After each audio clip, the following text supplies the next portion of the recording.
आज हम class fourth का लेसन नंबर 14 रीड करेंगे जिसका नाम है our agriculture and livestock. The word agriculture basically means cultivation of land. Agriculture का मतलब होता है लैंड को कल्टिवेट करना। Other activities that come under agriculture are horticulture, livestock और एनिमल रेयरिंग। एग्रीकल्चर के अंदर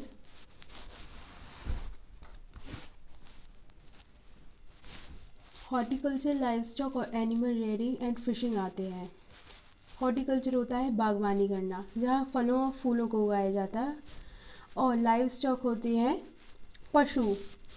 एनिमल रेयरिंग मतलब होता है जानवरों का पालन पोषण करना। फिशिंग मछली पालन। In India about 70% people live in villages and agriculture is their main occupation. हमारी इंडिया में 70% लोग विलेजेस में रहते हैं और उनका मेन ऑक्यूपेशन एग्रीकल्चर करना है। Farmers earn there livelihood bye growing various crops. Farmers होते हैं वो कैसे कमाते हैं? क्रॉप्स को, जो क्रॉप्स उगाते हैं उन्हें बेच के उनका घर चलता है। These crops provide food for people. ये क्रॉप्स हमारे लिए खाना देती हैं और रॉ मटेरियल, इंडस्ट्रीज़ के लिए रॉ मटेरियल प्रोवाइड कराती हैं। India's climate and soil are suitable for growing various types of crop. जो हमारा इंडिया का क्लाइमेट है वो सुटेबल है कि वो बहुत सारी क्रॉप्स को उगाता है। In India we have two main agriculture season. हमारे इंडिया में दो एग्रीकल्चरल सीजन्स आते हैं। पहला है खरीफ सीज़न और दूसरा है rabi season. This season begins with the onset of monsoon. Rice, millets, maize, cotton and jute are the main kharif crop. ये सीज़न है जो मॉनसून जब स्टार्ट होती है तब से ही स्टार्ट हो जाता है। इसमें राइस, मिलेट होता है बाजरा, और मिलेट, कॉटन और जूट, ये सारी क्रॉप्स को उगाया जाता है। और rabi season, the rabi season start when the rainy season end autumn begins. Rabi season तब स्टार्ट होता है जब बारिश का मौसम ख़त्म हो जाता है और पतझड़ का मौसम शुरू हो जाता है। Main rabi crops are wheat, gram, mustard, sugar cane, linseed and barley. जो मेन मुख्य अनाज है जो रबी सीज़न में उगाया जाता है वो है गेहूँ, चना, सरसों, अलसी के बीज और जौ। Indian farmers have enough facilities to irrigate their field. हमारी इंडिया के फार्मर के पास बहुत सारी फैसिलिटीज़ हैं कि वो अपनी फील्ड को इरीगेट कर सकते हैं, उन्हें उनकी सिंचाई करते हैं। On the basis of their uses, the crops that are grown across India include fruit crops such as wheat, rice, maize, millet and pulses. और जैसे भी उनका यूज़ किया जाता है उस हिसाब से फूड क्रॉप्स में क्या क्या इंक्लूड होता है? Wheat, rice, maize, millet and pulses. और कैश क्रॉप में कौन कौन सी आती हैं? Sugar cane, cotton, jute, coconut, oil seeds, spices, tea and coffee. Food crops are those which help eat as food. Food crop वो होते हैं जो हम खाने की तरह खाते हैं। They are grown to be consumed by people. ये उगाते हैं कि हम इन्हें खा सकें। Cash crop provide raw material for industries and are grown for export. जो कैश क्रॉप होते हैं वो रॉ मटेरियल प्रोवाइड करते हैं इंडस्ट्री को, और जो कंट्री के बाहर एक्सपोर्ट किया जाता है, बाहर भेजा जाता है। Food crop, the most important food crop of India is rice. हमारे इंडिया का सबसे ज़्यादा मुख्य फूड क्रॉप राइस है। It is the staple diet of the people of eastern and southern India. ये स्टेपल डाइट कहलाते हैं ईस्टर्न और साउथर्न इंडिया के लोगों को। The hot and humid climate of Assam, west Bengal, Jharkhand,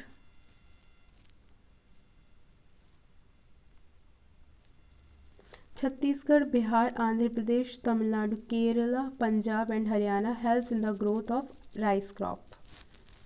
ये सारी जो स्टेट हैं ये हेल्प करती हैं राइस को उगाने में। यहाँ पे राइस का बहुत बड़ा प्रोडक्शन होता है। India has the largest area under rice cultivation in the world. हमारे इंडिया सबसे बड़ा प्रोड्यूसर है राइस कल्टीवेशन का पूरे विश्व में। The country is also called the second largest producer of rice. हमारी इंडिया दूसरे नंबर पे सबसे बड़ा राइस का प्रोडक्शन वाली कंट्री कहलाती है। The second major food crop of India is wheat. दूसरे नंबर पे जो फूड क्रॉप है वो है wheat. Wheat grows well in places that are cool and moist. Wheat उन जगहों पे उगाया जाता है जहाँ पे ठंडा और नमी वाला मौसम होता है। Some of the states in which wheat is grown are Madhya Pradesh, part of Uttar Pradesh, Punjab, Haryana and Gujarat. कुछ स्टेट्स के नाम दिए गए हैं जहाँ पे वीट का प्रोडक्शन होता है, जैसे कि मध्य प्रदेश में जो कुछ भाग हैं उत्तर प्रदेश के वहाँ, पंजाब, हरियाणा और गुजरात में।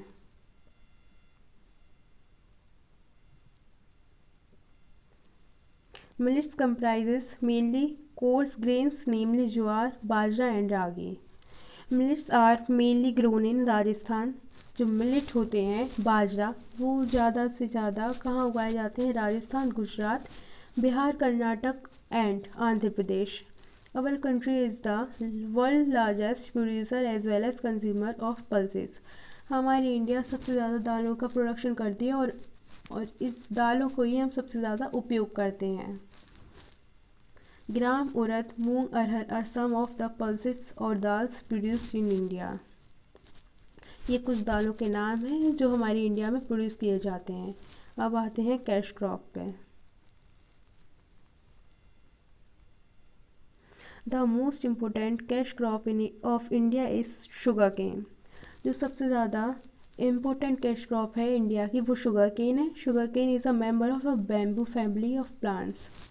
जो शुगर केन है वो हमारी मेंबर है हमारी फैमिली का, बैम्बू फैमिली का, हमारी फैमिली का नहीं। It is the main source of jaggery and sugar. ये जो शुगर केन है इससे गुड़ बनाया जाता है और sugar. India is the largest producer of sugar cane and in the world. India सबसे बड़ा प्रोड्यूसर है शुगर केन का हम पूरे विश्व में। Within India, the state of Uttar Pradesh is the leading producer of sugarcane, followed by Maharashtra, Madhya Pradesh, Bihar, Tamil Nadu and Punjab. इन सब जगहों पर sugarcane उगाया जाता है। Another important cash crop is jute. दूसरा सबसे महत्वपूर्ण कैश क्रॉप आता है वो है jute. It is used in making bags and carpet. ये किस लिए काम में आता है? बैग बनाने के लिए और कालीन बनाने के लिए।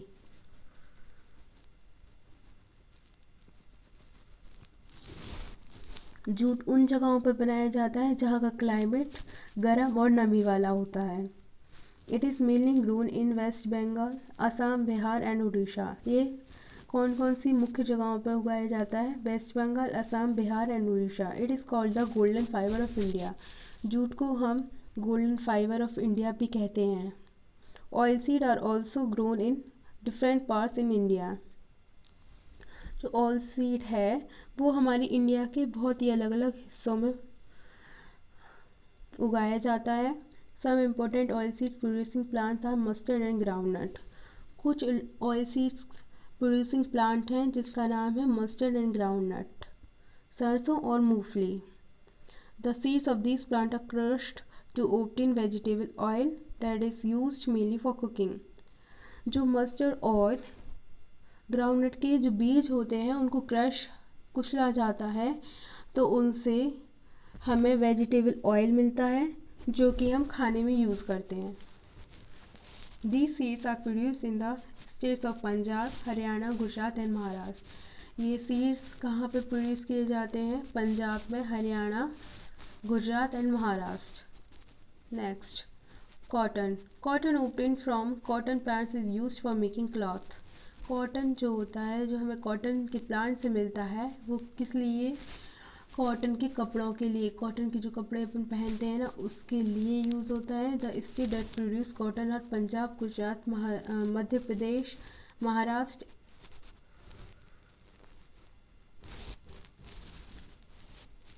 Andhra Pradesh and Tamil Nadu. Tea is a favorite beverage. All over the world. चाय एक सबसे ज़्यादा फेवरेट पसंदीदार बीवरेज, वैसे तो बीवरेज मीन्स मदिरा होता है, पर ये टी पूरे विश्व में सबसे फेवरेट है। It grows at places where the climate is cold and humid. ये वहाँ उगाया जाता है जहाँ का क्लाइमेट ठंडा और नमी वाला होता है। The main producers of tea in India are Assam, parts of west Bengal and the Nilgiri hills. ये कुछ जगह हैं जहाँ पर टी का प्रोडक्शन किया जाता है, जैसे कि असम, कुछ पार्ट है वेस्ट बंगाल के, और Nilgiri hills. India is the world largest producer of T. India पूरे विश्व का सबसे बड़ा प्रोड्यूसर है टी का। टी को हम स्टेट ड्रिंक भी कहते हैं असम में। Coffee is a favourite drink of south Indians. It is grown in Kerala, Tamil Nadu and Karnataka. Coffee सबसे ज़्यादा फेवरेट ड्रिंक होता है साउथ इंडियंस में। ये केरला, तमिलनाडु और कर्नाटक में उगाया जाता है। Spices are basically used for flavouring food. जो स्पाइसेस मसाले होते हैं वो किस लिए सबसे ज़्यादा खाने को स्वाद फ्लेवरफुल बनाने के लिए होते हैं। They also have medical qualities. इनमें कुछ औषधीय क्वालिटीज़ भी होती हैं। Some commonly used spices are clove, pepper, chillies, ginger and cardamom. कुछ कॉमनली यूज स्पाइसेस हैं जो हम रोज़ यूज़ करते हैं, जैसे लौंग, मिर्च, अदरक, काली मिर्च और इलायची। India is known as the land of spices. हम इंडिया को स्पाइसेस की लैंड भी कहा जाता है। Green revolution. Over the years the total agriculture produce of India has risen manifold. बहुत सालों में बहुत सारा एग्रीकल्चर प्रोडक्शन बढ़ गया है। Many factors that have contributed in this growth. बहुत सारे फैक्टर्स हैं जो इस ग्रोथ में जिन्होंने मदद की है। कुछ फैक्टर्स हम देखते हैं वो क्या है। Larger areas of land have been brought under irrigation. बहुत ज़्यादा एरिया बढ़ा दिया है कि वहाँ पे इरीगेशन हो सके। सेकंड पॉइंट है better manures and fertiliser are being used. बहुत सारे अच्छे मैन्योर और फर्टिलाइज़र्स यूज़ किए जाते हैं कि वहाँ पे अच्छी उपज हो। Third point use of modern agriculture machines and technique. नए ज़माने की एग्रीकल्चरल मशीन जिनसे हम काम करते हैं और नई तकनीकों को अपनाया गया है। Use of good quality seed that have give yield. अच्छे प्रकार के अच्छी क्वालिटी के सीड्स को यूज़ करना है जो उपज बढ़ा सकें। लास्ट है बेटर इरिगेशन फैसिलिटीज़। बहुत ही अच्छी इरिगेशन फैसिलिटीज़ को प्रोवाइड करना। These factors have helped the farmer to increase the total agricultural production of the country. ये फैक्टर्स हैं जो हमारे एग्रीकल्चर प्रोडक्शन को बढ़ा सकते हैं। This major improvement in the field of agriculture is often refer to as the green revolution. इन जिनको इम्प्रूवमेंट किया गया है एग्रीकल्चरल फील्ड में उसी को हम ग्रीन रिवॉल्यूशन कहा जाता है। अब आते हैं लाइफ स्टॉक रियरिंग, पशुपालन। Life stock includes farm animals like cows, bullocks and horses. Life stock में क्या क्या इंक्लूड होते हैं, जैसे कि cow, bullocks and horses. These animals and the products derived from them have numerous quality in our lives. ये animals और इनसे जो प्रोडक्ट बनाए जाते हैं इनके दूध से, वो हमें बहुत सारी कई यूटिलिटीज़ प्रदान करते हैं। जैसे milk is use to make curd. Milk का यूज़ हम कर्ड बनाने में करते हैं, घी बनाने में, मिठाइयाँ बनाने में और पनीर बनाने में। Bullocks plough the fields and help to draw water from wells. जो ब्लॉक्स होती हैं वो फील्ड को जोतने में मदद करती हैं और कुएं से पानी खींचने में मदद करती हैं। Farmers use bullocks cart to carry their agricultural produce to the market.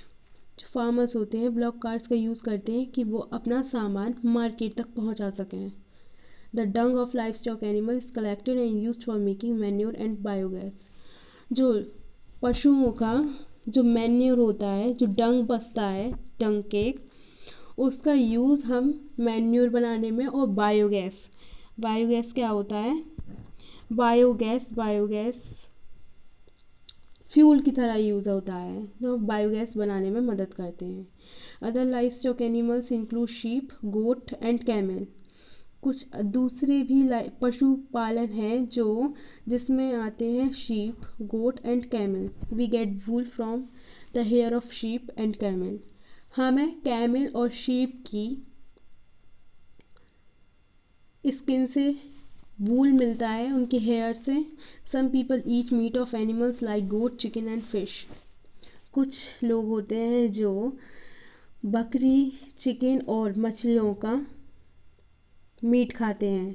Cultivation of fish for commercial purpose is also done in artificial pond.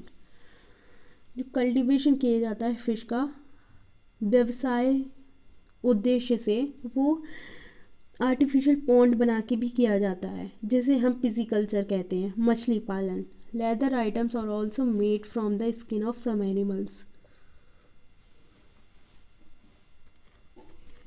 कुछ एनिमल्स की खाल से, स्किन से हमें लेदर आइटम मिलते हैं।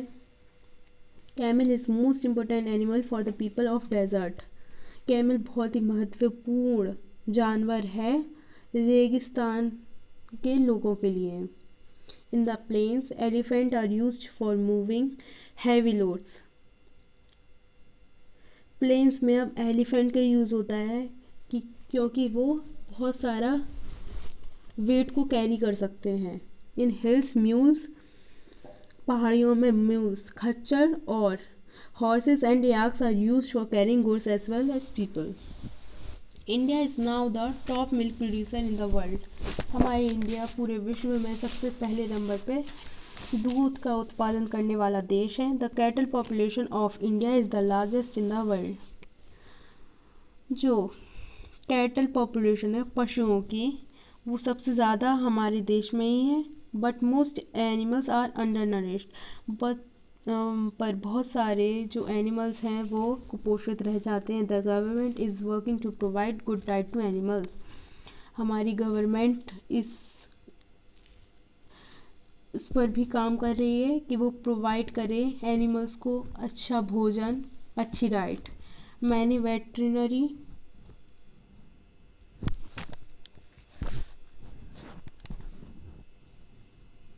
Hospitals have been established. बहुत सारे हॉस्पिटल्स भी खुलवाए गए हैं जानवरों के लिए। New breeds of cattle are being introduced. All this has help to increase the production of milk.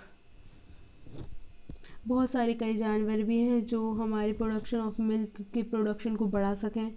This is known as white revolution. इसे हम वाइट रिवॉल्यूशन कहते हैं। Doctor V G. Kurien is called the father of the white revolution. जो V G. कुरेन है वो white revolution के father कहलाते हैं। We must take care of animal as they have been helpful to man since early time. हमें हमारे जानवरों की अच्छे से देखभाल करना चाहिए क्योंकि ये हमें हमेशा ही बहुत ही उपयोगी रहे हैं और बहुत पहले से ही उपयोग हैं। अब life stock is our health. Thank you.